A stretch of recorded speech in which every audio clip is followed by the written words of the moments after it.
Assalamualaikum warahmatullahi wabarakatuh. Perkenalkan, nama saya Lutfia Hasanah eh, dari Program Studi Sistem Informasi Universitas Islam Nahdlatul Ulama Jepara. Di sini saya akan mempresentasikan tugas UTS RPL. Di sini saya mengambil studi kasus sistem peminjaman barang. Peminjaman barang merupakan kegiatan yang umum terjadi di lingkungan kampus, khususnya dalam mendukung pelaksanaan kegiatan mahasiswa seperti seminar, pelatihan, atau acara kampus lainnya.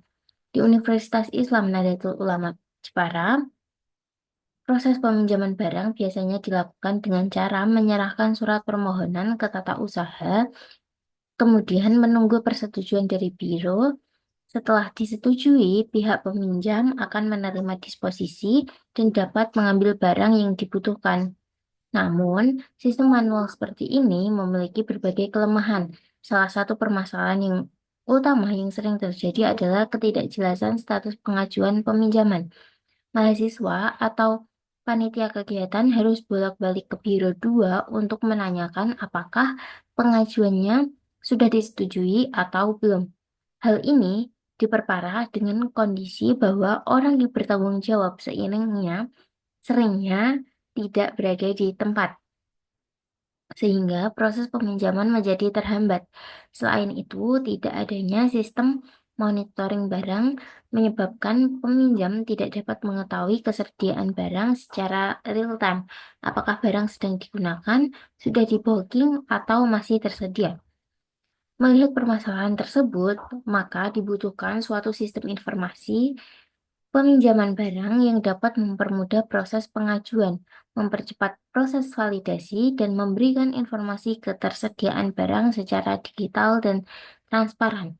Dengan sistem ini, peminjam dapat mengajukan permintaan secara online, memantau status pengajuan, dan melihat jadwal penggunaan barang tanpa harus datang langsung ke biro. Selain itu, admin dapat mengelola data barang dan menyetujui pengajuan secara efisien. Sistem ini akan melibatkan dua peran utama, yaitu pengguna, mahasiswa, atau panitia kampus sebagai peminjam, dan admin sebagai pengelola sistem. Barang-barang yang biasanya dipinjam antara lain seperti karpet, sound system, mikrofon, meja, kursi, pot bunga, mobil operasional, dan lain-lain. Diharapkan dengan adanya sistem informasi ini, proses peminjaman barang menjadi lebih tertata, cepat, dan mengurangi resiko kehilangan maupun keterlambatan pengembalian barang. 2. Analisis sistem. A. Kebutuhan fungsional. Pengguna dapat melakukan registrasi dan login. Pengguna dapat mengajukan permohonan peminjaman barang. Pengguna dapat melihat status permohonan, apakah menunggu, apakah disetujui, apakah ditolak. Pengguna dapat melihat ketersediaan barang. Admin dapat melihat dan memverifikasi pengajuan peminjaman. Admin dapat mengatur data barang, bisa ditambah, bisa diedit, atau dihapus. Admin dapat memberikan status disposisi, disetujui atau tidak. Sistem mengirimkan notifikasi status pengajuan kepada peminjam. Kebutuhan non-fungsional, sistem harus mudah diakses oleh pengguna atau user-friendly.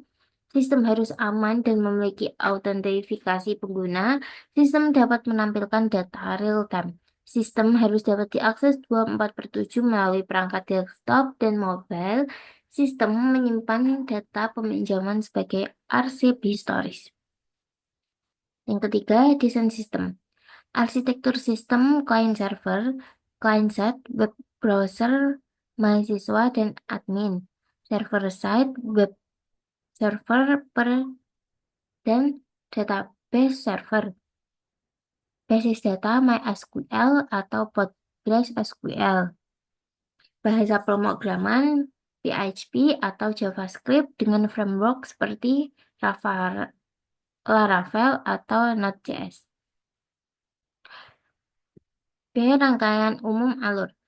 Peminjam, login, kemudian lihat daftar barang, kemudian ajukan peminjaman.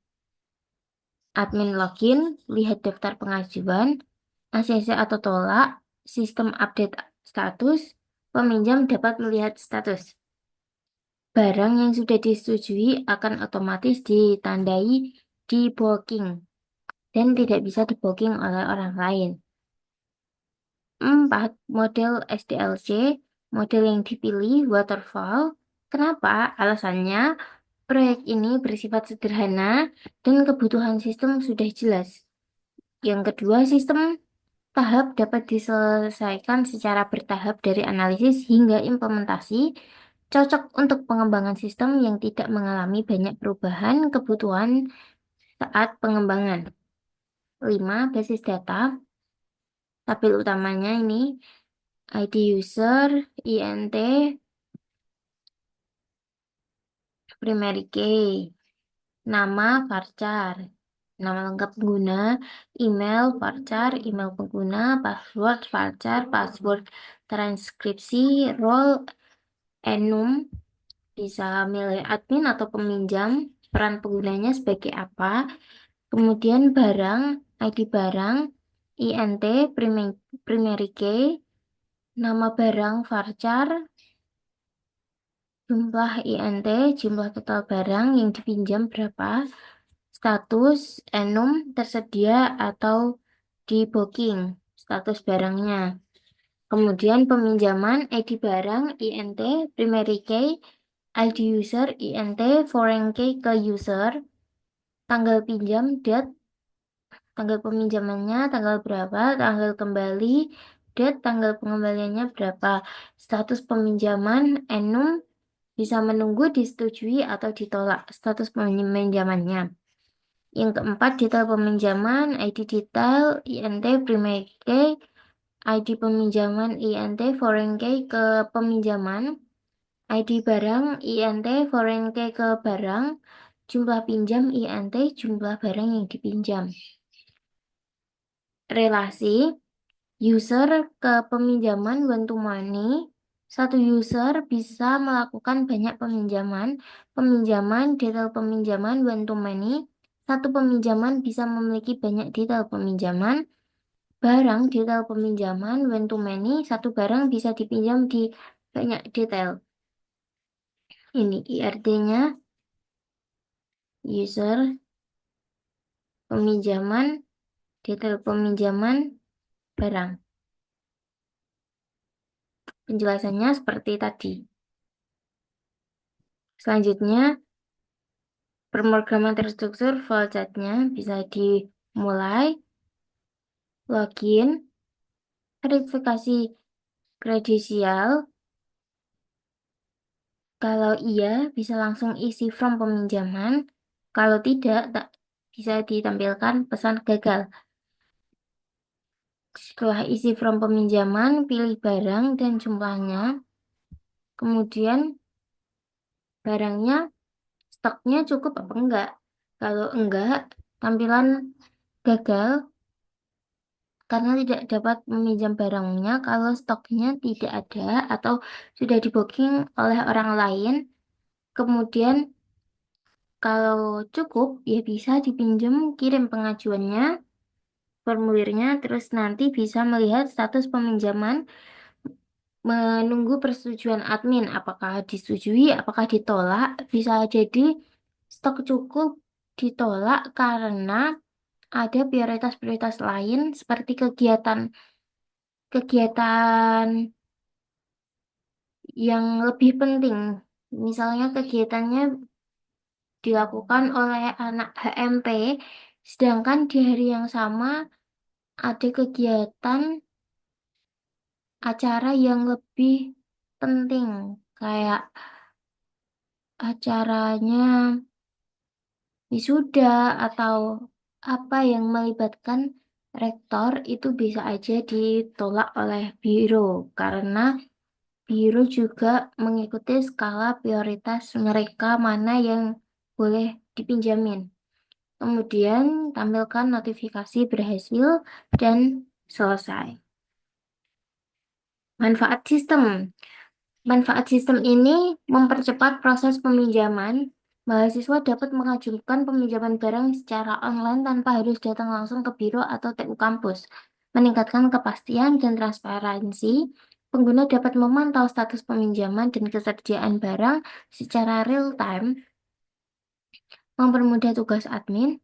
Admin dapat memverifikasi permintaan peminjaman dan mengelola stok barang secara efisien, mengurangi ketergantungan pada proses manual.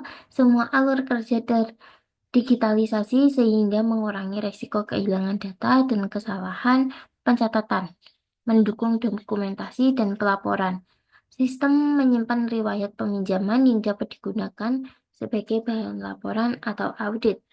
Kesimpulannya, sistem informasi peminjaman barang yang dikembangkan bertujuan untuk menyelesaikan permasalahan dalam proses peminjaman secara manual yang selama ini digunakan di lingkungan kampus. Permasalahan seperti ini tidak adanya kepastian status peminjaman, kesulitan menemukan petugas, dan keterbatasan informasi ketersediaan barang dapat diatasi dengan penerapan sistem ini. Melakukan penerapan proses digital, sistem ini memberikan kemudahan dalam pengajuan, validasi, dan pengelolaan data peminjaman. Selain itu, penggunaan model pengembangan sistem SDLC dan rancangan basis data yang baik mendukung pengelolaan data yang lebih terstruktur dan aman. Terima kasih. Sekian presentasi dari saya. Wassalamualaikum warahmatullahi wabarakatuh.